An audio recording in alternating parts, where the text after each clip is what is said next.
The first speaker is Sonia Shaw, followed by Cindy Foisey, followed by Wayne M.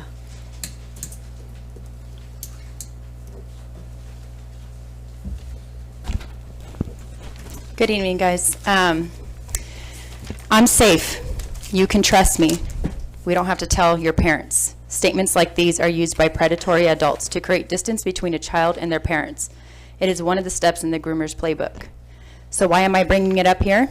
Because you allowed a Chino Valley school to give a training for teachers with those same exact statements. I'm sure it was disguised as an inclusion workshop or something like that, teaching them laws and codes that are put in place to create more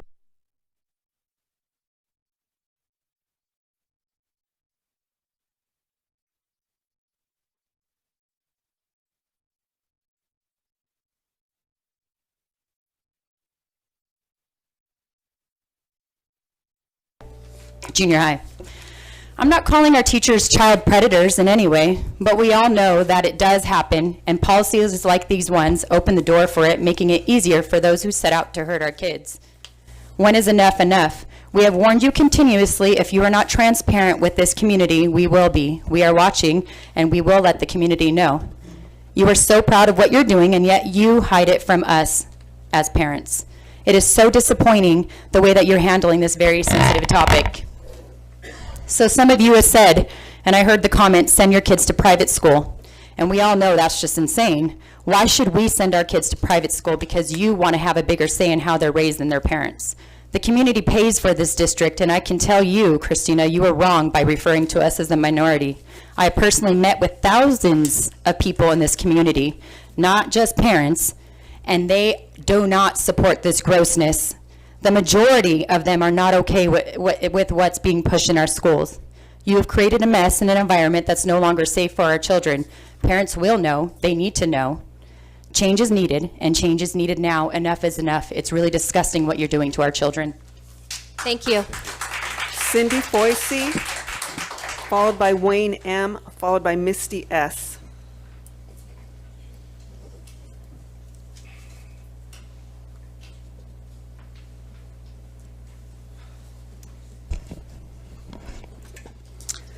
Good evening, everyone. First of all, thank you, Mrs. Gagne, for finally admitting that the majority of this school board is just a giant rubber stamp for the radical left ideology.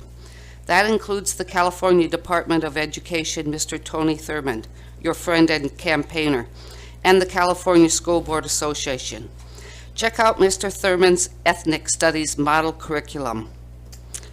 Who is the CSBA?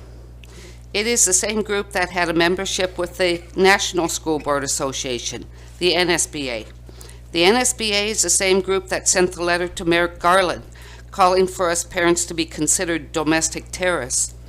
The CSBA severed its ties with the NSBA as of June this year, citing as one reason lack of support for policy issues of importance to California. 19 of 21 of the states that have or are severing its ties with the NSBA are red states, citing political difference. NSBA must not be radical enough for the CSBA. My second important issue, has anyone on this board made a phone call or emailed the CDC or FDA to vote no on the COVID vaccine being placed on the immunization registry for the school-age children? I think we know the answer to that. There's been enough deaths and injuries caused by these COVID vaccines, and it is being pushed on the registry so that no one can be held accountable for this experimental carnage that has been levied on the world. The lying, corrupt health organizations, Fauci, media cabal, with Newsom to coerce the so-called safe and effective vaccine have already been exposed on the whole COVID pandemic. Remember, my body, my choice. Remember, informed consent. Remember, parental rights. How many more students will leave this district or state? Maybe this is what will destroy the California education system so that we, the parents, grandparents, the families, can transform this education system back to what it's meant to do. Educate, not indoctrinate. Concentrate only on reading, writing, real math, real history, and real science, and our children will be able to pursue their inalienable rights and the right to life, liberty, and the pursuit of happiness. You're for the children and their safety? Yeah, right. In other words, stand up to this woke globalist garbage, because standing up is never too late. Keep your hands off and your smut out of our children. If you're one that still believes the lying mainstream media and newspapers, big tech, CDC, Fauci, or health organizations, then I pray for you. Their day is coming. Thank you. Wayne M., followed by Misty S., followed by Caitlin.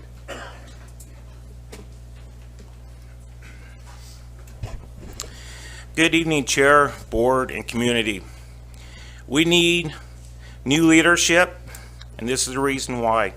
In 2013, a bill was passed, AB 1266. Transgender students have legal rights to access sex-segregated facilities with gender identity. What the bill is saying is the rights of a few supersede the rights of all other students. No student should be forced to share bathrooms or changing clothes in front of opposite sex. Now, 8 years later, the transgender group, leading by a person here, not here tonight, this is where my blood boils. In 2014, my daughter arrives home from school and says, "Dad, what am I going to do? This guy's trying to use this new gender identity law to enter the girls' restroom. It's a terrible place for a dad, worrying if your daughter is going to be sexually assaulted at school. If the courts can't take care of it, you're putting us dads in a very, I'll leave it at, a precarious situation. You are putting multitude of families at high risk. The craftiness of the individuals in the state, the school board, and the union are inviting chaos, confusion, and supporting multitude of problems.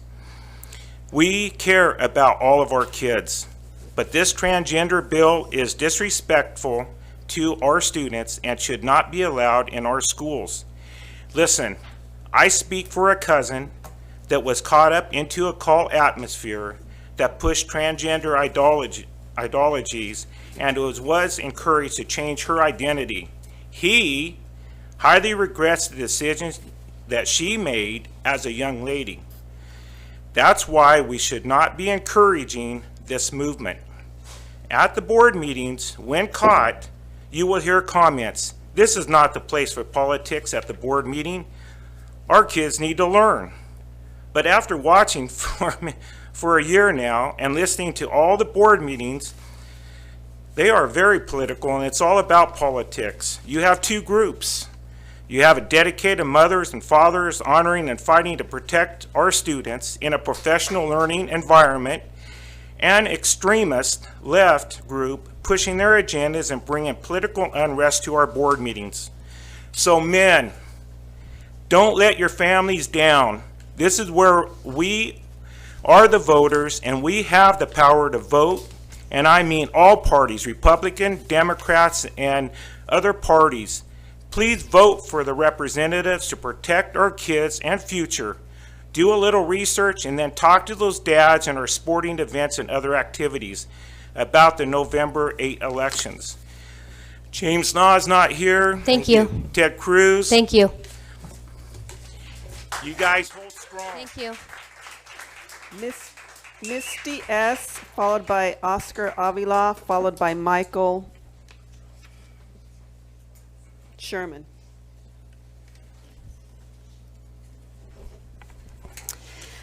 For the past 2 months, I have been out walking and knocking doors for two of my friends that are running for the school board. I have literally talked to hundreds of people. And what I have found is that they are just like me. They have so many concerns, they're frustrated, and they're simply baffled. I would like to share, in no particular order, a few of these comments that I have received. One parent, JC, said, "I can't send a cough drop to school with my kid, but they can let my kid leave school to get an abortion or a sex change and not let me know about it." What happens if my daughter gets an abortion and that night she spikes a fever, has some kind of infection, hemorrhages, etc., and I don't know because I was not told? Or what if she dies during the night because no one checked on her because we didn't know? Or she's hospitalized for a week. Who's going to pay for that? Are they going to pay for the therapy later if she regrets her decision? I had to sign a paper for my senior daughter to get permission to leave the campus for lunch. But yet she can go and do whatever she wants and get an abortion or a sex change without me knowing? I have to sign a paper for a field trip. I have to sign a paper for my child to watch a movie at school. What is going on in this state? It is horrifying. I work at 2 surgical centers as a nurse. If we have somebody under 18 years old, whether they are there for tonsils, a broken wrist, hernia, tubes in their ears, whatever it is, I have to have a parent consent. And that is nothing compared to an abortion and not knowing about it. I would hope that you guys can see that this is a concern of many parents. I had a parent tell me, if you have kids in sports, especially varsity sports, weekday games are so late, and because school is so late, they have no time to do their homework until almost midnight. Another, J.O., said, my daughter's in color guard and band. She comes home from school for an hour, then goes back to practice till 9:30. I hate the 30 minutes that was added. It does not make up for anything. Where are our priorities? It's not on education. There is a 1995 Parent Act that said you Thank need you. to protect the rights of Thank you. parents in Thank you. upbringing their kids. Oscar Avila, followed by Michael Sherman, followed by Caitlin.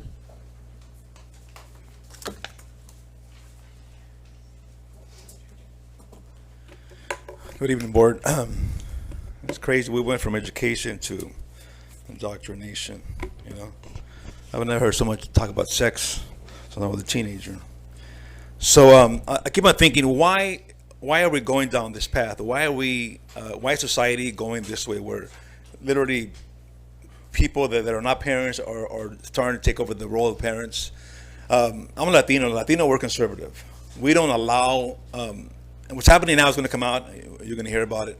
But what's happening now is we're having the state or elected board members allow these people to come into our schools and perform drag queen shows. There's shows that happened in Redlands recently. There's one scheduled in Riverside. I got family that works there. They're telling me about it. I hope we never do that here. I hope we never have anything happening here, but we're going to show up in numbers. That's not acceptable. You want to have a little freak show, you have it on your own, not with kids. That's against the law. You know, years ago, if you did that, you get arrested. Now it's called education or whatever, inclusion or whatever.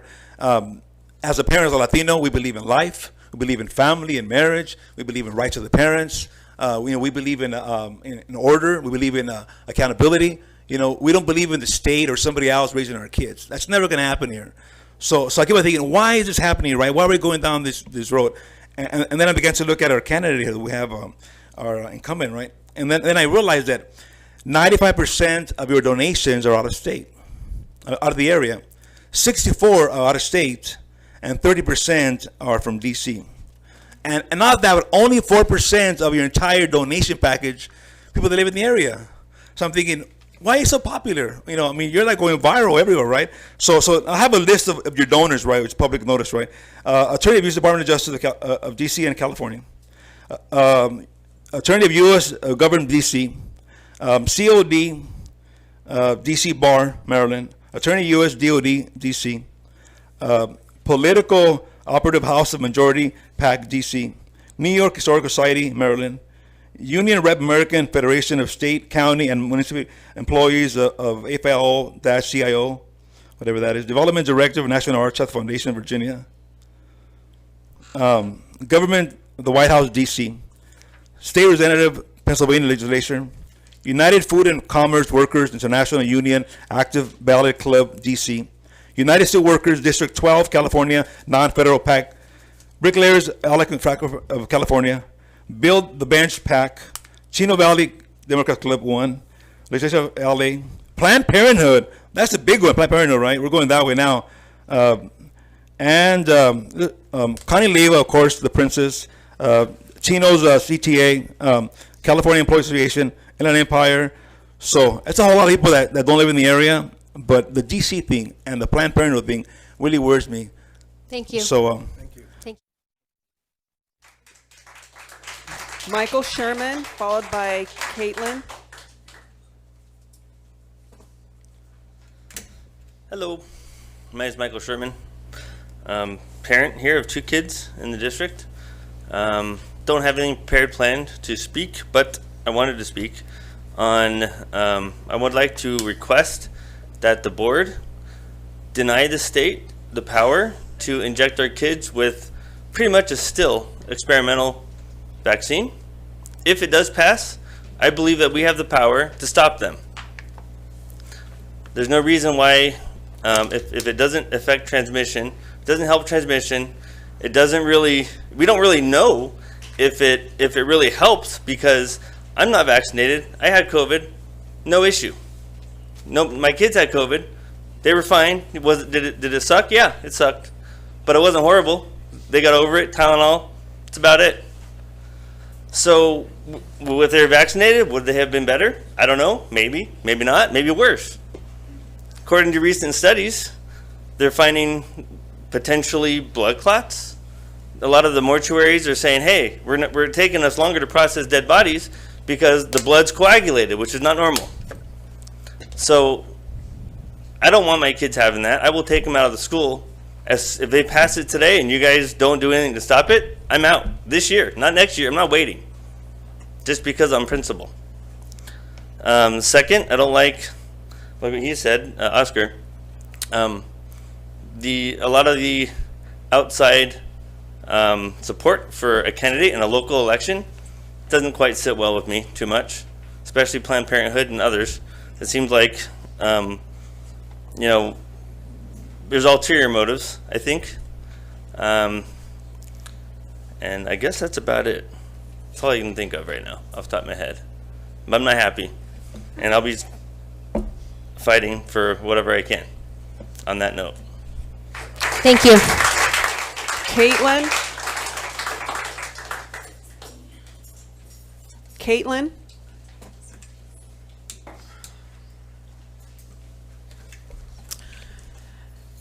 Okay, so I'm wanting to address mainly you and Fields. You never in the hot seat yet. You always drop the ball on everyone.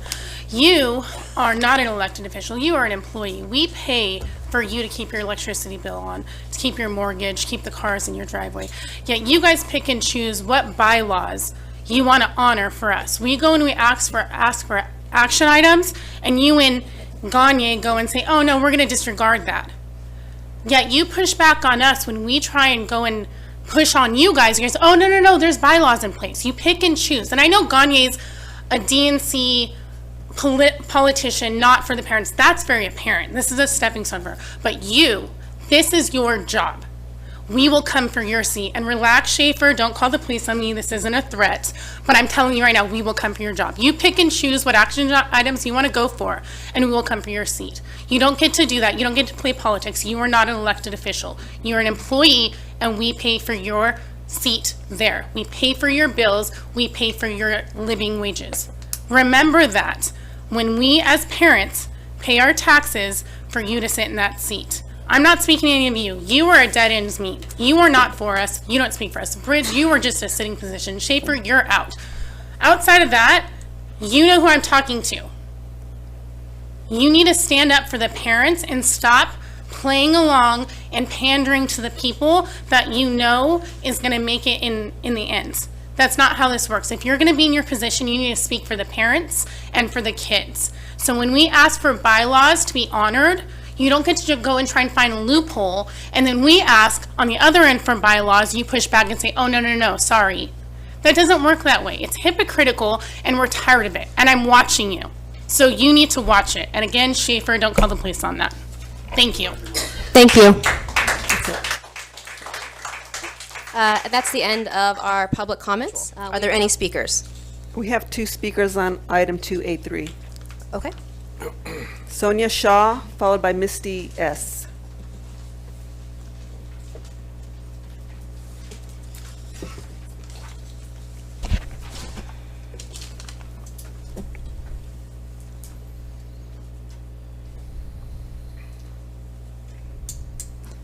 Touch on the raise thing in a second, but apparently the first 30 to 45 seconds of my speech got cut off for the online crew. So I said, I'm safe. You can trust me. We don't have to tell your parents. Statements like these are used by predatory adults to create distance between a child and their parents, and it's one of the steps in the groomer's playbook. So why am I bringing this up here? Because you allowed it here in Chino Valley, at a school, actually a junior high here, to give a training for teachers with those same exact statements. Now let's read this actual article that came out today and it's national news. A California school district is reportedly instructing teachers to conceal students' gender identities from parents. Teachers are instructed to not share this information without permission from the students. If they go to this town hall document that is now national, you guys and the community should be sickening. You actually all know about it. Dr. Enfield knows about it. You know about it. You all know about it. You guys hid it. I told you it was going to come out, and here it is. There's documents, there's slides, and you guys actually trained our teachers on how to keep these things from their parents. How gross is that? How far are you guys going to take this? And in-service training. Who paid for it? I'm still waiting for that. Who paid for it, Dr. Enfield? Be man enough to explain who paid for it. You're about to get another raise that you just got one a few months ago. I mean, you're getting the money, so why don't you protect our children? Yes, I'm very upset because this is gross. This is grooming, and you are actually training our teachers in an in-service that's required for them to sit through that disgusting, horrible training for 2.5 hours with slides that are awful. If you guys go to this town hall thing, I linked it on my page, you would be horrified what our teachers are being trained to tell the kids. It's awful. When is this going to stop? You're going to censor me, block off my speaking online so people can't hear me, try to quiet me up, try to threaten my family, play games with my children. Come on, enough is enough. I'm not going away. 2 years you try to hurt me and my family. Am I still here? You know why? Because our kids are important. Our community is important. I was born and raised here, and I won't give up on our kids and our community. I'm not going to bail out. And until I told you about 2 years ago, if you don't do your job and you don't protect our students, I'm going to take that seat. I didn't want it, but I'm going to. And guess what happened? You moved to go run against me, so thanks for giving me the opportunity, Christina. You're out. I'm going to break. I apologize for doing this. I'm going to break and ask for a point of information really quickly. Dr. Enfield, how was that training funded at Canyon Hills Junior High? It was funded through the PTA. So can you repeat that? It was funded through what? The PTA. And how did that training come to Canyon Hills Junior High? The principal and the PTA and staff members brought that to the district and did not bring it forward to the board to approve it. Thank you for that clarification. Thank you for that clarification. Ms. Startup. Approved it. He just said he approved it. There you go. I did not say that. I You said said the the district district. did not approve it. Okay, So then you dropped the ball. and who's in trouble for it? I called a point of information because this has been brought up twice at the meeting. With your law, and I'll step out for a second because I know you're going to kick me out. No, Ms. Shaw, no one has asked you to leave. For the record, Ms. Shaw, no one has asked you to leave the meeting. You have every right to be here. That you pointed out the law a few weeks ago. Ms. Shaw, Where is it? Ms. Shaw, We fought it. We had a lawyer send you Ms. guys Shaw. something because you were going to force the teachers to use pronouns. Where is it, Christina? Let's be real. Ms. Shaw, Where is it? Ms. Shaw. You guys are hurting kids. Enough is enough. Ms. Shaw, Enough is enough. Christina, enough is enough. Stand up for the kids. You called to action, called Tony Thurman to come down from Sacramento. How gross. But yet our teachers sit through a 2.5-hour training. Who's in trouble for it? Sending out gender cards? Enough is enough. It's horrifying. Ms. Shaw, we had public comment on non-agenda items. Wait, so you can have a platform to speak? and I'm not you're having a there platform to and speak. you just- She asked Dr. Enfield a question, and instead of waiting another hour, Rhetorical. There wasn't closing okay, comments. excuse me, No. Ms. Startup. Answer comments. You already said that many times. Ms. Startup, That's convenient. Ms. She's so ridiculous. Just go to Ontario to your Ms. Martinez? Ms. Martinez? Yes, Did you click it? I'm here. All right. As a parent, we have hired you, we have elected you for the purpose of helping and educating our kids. Your responsibility is to educate. I don't know where the statistics have come up that we're doing amazing in math, because we're not. My son used to get A's in all his classes, and he's struggling to get a B in math right now. His teacher is not helping. I've gone to the principal. All she did was call and say, no, he's doing fine. Well, fine, what does that mean, fine? He's not failing? Okay. I'm sure you've heard that California is the least literate state in the nation. And you want to know why? Because California is not using their spending wisely. And it's the same here in our district. We cannot give raises to people that are already making astronomical amounts when our kids are suffering. They need to be taught. We need to give them the resources. We need to put the money into the kids and education, not into cabinet members and to a superintendent. If you say that our kids are priority, then you need to put the money where your mouth is. No one here needs a raise until the job is done. I have, again, talked to many parents, and a parent says, teachers need more resources and money. Kids need less busy work and real hands-on learning. The board and superintendent need to get a clue. The system is crumbling. Another, there's no funding for extracurricular activities and no teachers or funding for things like auto mechanics, wood shop, things that they need to learn to live in the world if they're not going to be doctors and dentists and so forth. We need to have trades that we're teaching our kids. They need better electives. We do all kinds of fundraising. We have bingo, and yet we as parents are still paying for our kids to be in sports. We have to pay for, my daughter was on the JV soccer team. She had to pay to wear an old, dirty, nasty jersey.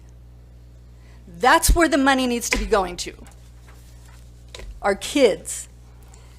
Another parent, I'm frustrated with the lack of parent input on important decisions. They need to stop training and doing in-services for CRT, 1619 project, and so forth, worrying about pronouns, kitty litters, and tampons in the boys' bathrooms. We are paying our superintendent way more than he is worth. Thank you. Priorities.